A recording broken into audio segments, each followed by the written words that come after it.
เนี่ยมาเริ่มต้นใหม่เนาะจะได้พออันนี้มันเสื่อมหมดแล้วเนาะขนาดนี้เนาะห้องห้องฉุกเฉินแต่โดยปกติเราเวลาไปนั่งจะให้บอก ห้องประชุมฉุกเฉิน แต่ว่าทุกคนรอดีเดียวนั่งมันจะมีสองว่างแน่เกี่ยวกับตรงนี้นักท่องอาจจะบอกว่าประกันของสินค้า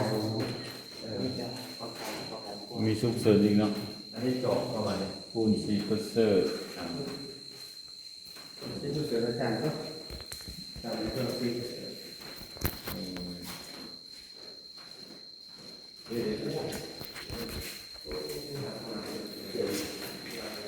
ระวังมือให้เนาะ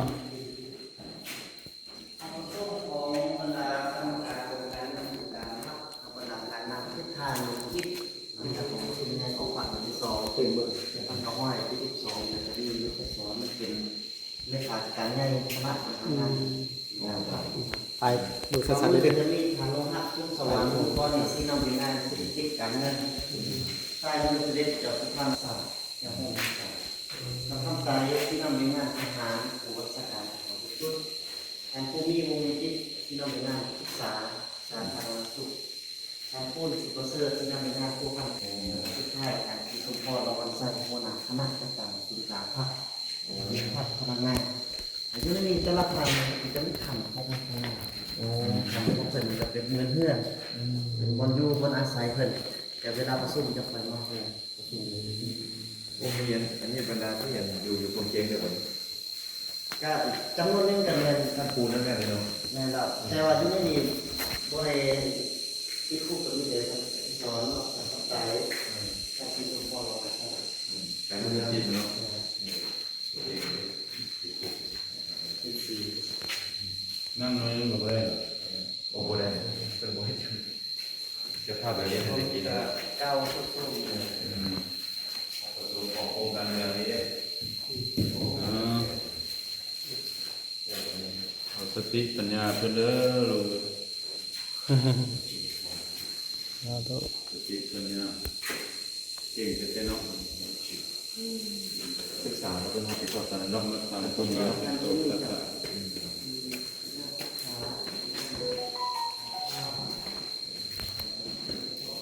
สติปัญญาเด้อ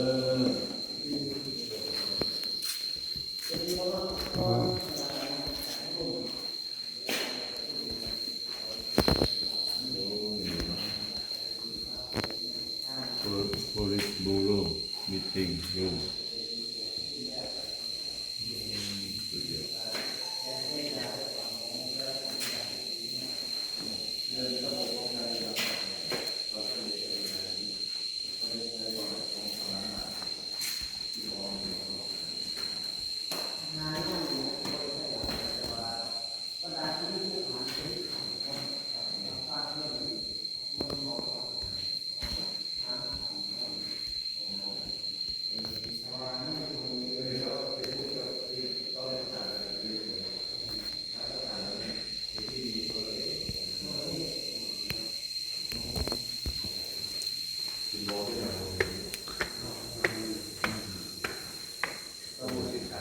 คิดเบิ่ง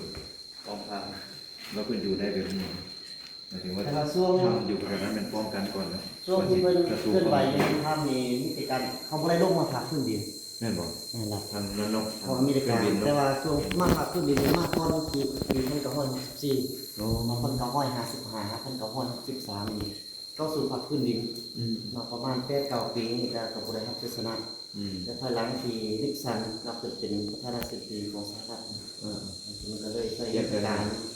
ทางเกียงคาเกียงทำลายเกียงเผาผลาญเกียงก็เลยใช้เครื่องบินนี่มาทิ่มระเบิดสงมาทิ่มระเบิดเท่านั้นแต่ว่าลงมา จุดที่ระเบิดลงท่านผู้นำดีวะ บางพวกบางแผนกรรมจะมีคือทำทางลงแบบที่ระเบิดจอมทาง จอบได้บ่ แต่ที่จะจอมมันก็จะลงในตัวนึงใช่ไหมแต่จอมไปข้างในหลายชุดไปว่า ห้องพักของผู้นำเจ็ดเนาะก็จะประชุมแหละเนี่ยมันจะพักผ่อนอยู่นี่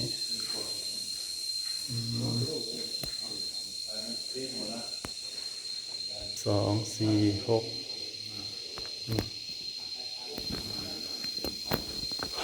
6 ตัวนี้เราลืมเบิ่งถ่ายแต่ปีเพิ่นก็16473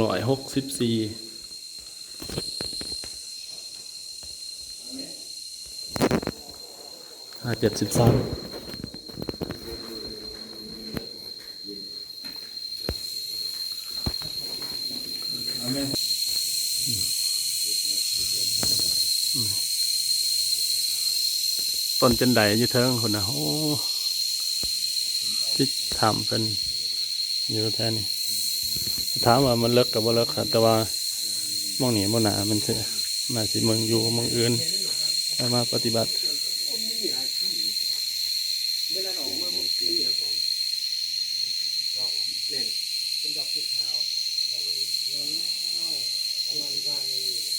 อืม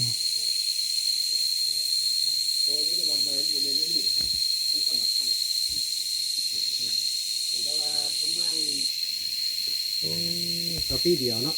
โอ้อันที่ว่าเป็นที่ตั้งบนหาดพื้นใหญ่นี่อยู่บนไหนขอบ ทางคุณยายมันฟังนะเนาะ โอ้ถือว่าเป้าหมายศัตรูแล้วแม่นเขาโจมตีบนนั้นเป็นหลักบ่ เขาบ่ฮู้ว่ามีคนเคลื่อนไหว บ่ฮู้ยังไงเลยบ่ มีแต่มากินระเบิดตัวไปนี่เลย เออ พอมีเรื่องใช่ก็เป็นเรื่องคิดลับเมื่อก่อนนี่ยังบ่ทันมีสื่ออยู่ในเฟซทีบ่ อ๋อ จะเป็นป้าดง เกินปลดปล่อยจะนี้มาพี่เลยเนาะจะไฟทีแต่นั้นเนาะ มากอาจจะเริ่มมาปี68 อืมโอ้ไปอะไรต่อไปผมจะออกกำลังกายอยู่เลย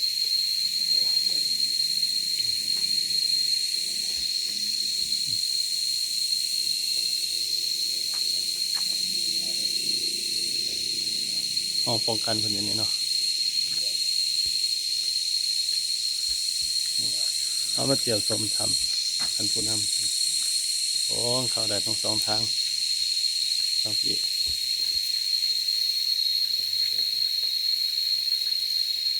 นี่ยังกันนี่น้ำบ่น้ำโอ้น้ำ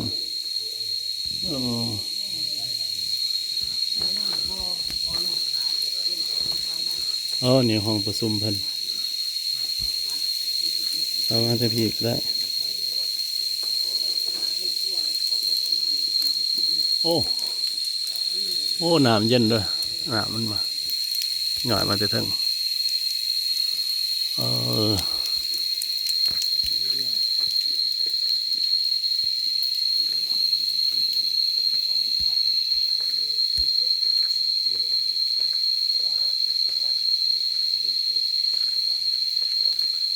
ต้นยังก่อเพิ่นเอิ้นว่าจั่งซี้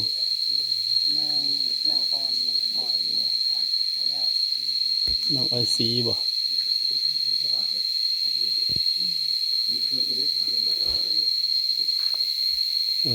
เนาะ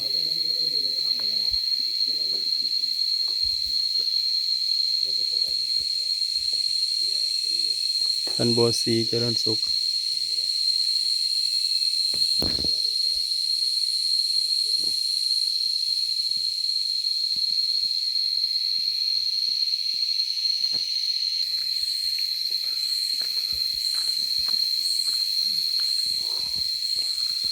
ต้นไม้ใหญ่เติบจะได้นี่เนาะ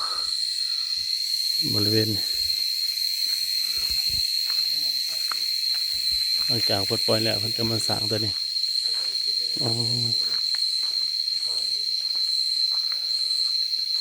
ต้นดอกจำปาเนี่ยปลูกไม้เนาะ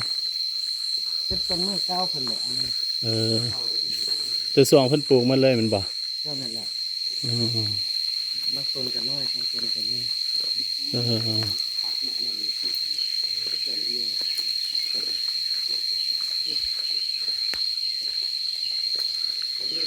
รรดาการนำขึ้นมานี่ก็เป็นจะมา ตุ้มไม้อย่างกันนี่บ่ บริเวณบริประชุมแหละนี่แต่ว่าเฮ็ดเป็นบอลเก็บเครื่องของเครื่องใช้เพิ่น อันนี้บริเปิดเป็นแกลเลอรี่บ่ ยังบ่ทันพร้อมคือ โอ้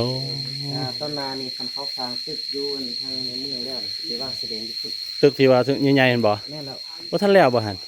มันโครงการมันยุดไปแล้วแต่2019 โอ้ ไปหา6ปีมานี่ละนี่เกิดเป็นที่รถไป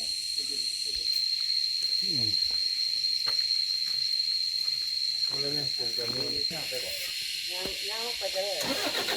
ที่รถไปบ่